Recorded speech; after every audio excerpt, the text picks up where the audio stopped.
Close to nature is close to your world.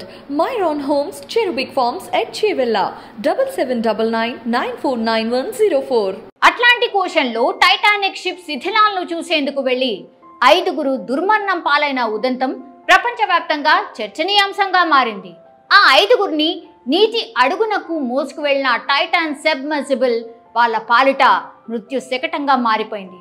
అయితే ఎట్టకేలకు ఆ శకలాలను అధికారులు బయటికి తీసుకొచ్చారు. మరి అందులో ఆ 5గురి ఆచూకీ తెలిసిందా? ప్రమాదానికి సంబంధించి వివరాలు ఏమైనా బయటపడ్డాయా? జూన్ 18వ తేదీ ప్రారంభమైన టైటాన్ సాహస ప్రయాణం కాసేపటికే విషాదంగా ముగిసింది. తీవ్ర ఒత్తిడితో ఈ మినీ జలాంతర్గామి పేలిపోగా అందులోనే 5గురు అక్కడికక్కడే చనిపోయారు. కానీ 4 రోజుల తర్వాత టైటాన్ ప్రమాదంపై యుఎస్ కోస్ట్ గార్డ్ అధికారికంగా ప్రకటన చేసింది.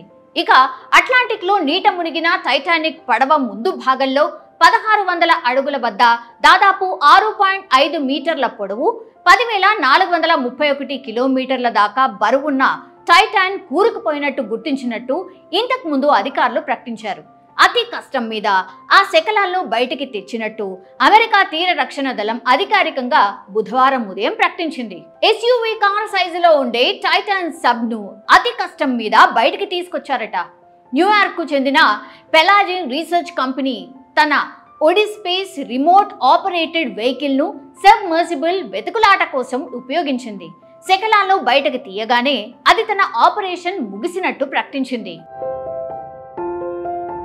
అతి జాగ్రత్తగా బయటకు తీసిన శకలాల నుంచి మానవ అవశేషాలను బయటికి తీస్తారని, వాటిని వైద్య పరిశోధకులు పరిశీలిస్తారని యుఎస్ కోస్ట్ గార్డ్ ప్రకటించింది. తద్వారా ప్రమాదం జరిగిన తీరు, వాళ్ళెలా చనిపోయారు అనే దానిపై ఓ అంచనానికి రావచ్చని అధికారులు భావిస్తున్నారు. అయితే కెనడా అధికారులు మాత్రం శకలాల వెలికితీత అంశంపై స్పందించకపోవడం గమనార్హం.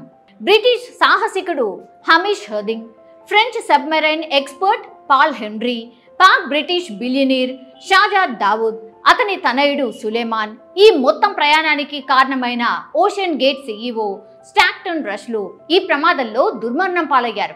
ఈ ఘటనపై US Coast Guard highest level దర్యాప్తు మెరైన్ బోర్డ్ ఆఫ్ ఇన్వెస్టిగేషన్ కు ఆదేశించింది.